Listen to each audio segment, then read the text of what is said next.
Sur les hauteurs de Montmartre, derrière les murs de cette petite maison typique de la Butte, les amateurs de chansons françaises se donnent rendez-vous depuis plus de 150 ans. Et certains viennent de loin pour passer la soirée dans le dernier cabaret du quartier. On a acheté les billets depuis le Danemark, donc on est là et on a hâte de voir ce qui va se passer. Ça va être authentique, l'accent, les chants et la comédie. À 90 ans, le propriétaire de ce lieu hors du temps continue d'assurer la billetterie et de chanter tous les soirs. Nous, c'est un bateau ici, c'est un bateau qui navigue tous les soirs. C'est comme les feux s'allument et on s'en va pendant 3 heures naviguer dans la chanson.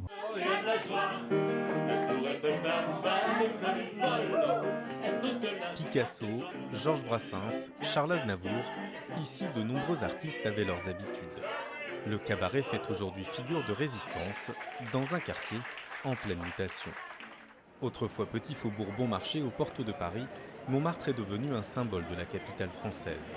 Le Sacré-Cœur, la place du Tertre, les ruelles pavées et désormais, ses 12 millions de visiteurs par an.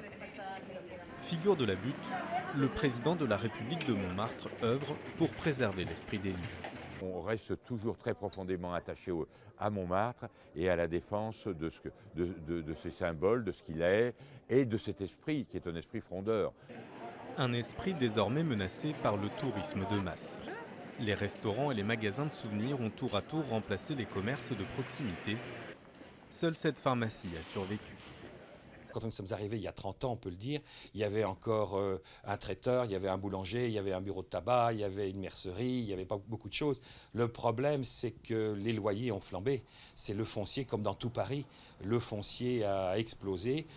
Avec des prix dépassant parfois les 20 000 € du mètre carré, la Butte est de plus en plus réservée aux plus riches. Et la bataille de l'espace ne se joue pas seulement du côté des logements. Sur la place du Tertre, un autre combat a commencé. Les 300 peintres s'opposent à l'expansion des terrasses, en contradiction selon eux avec l'histoire du lieu et sa convivialité.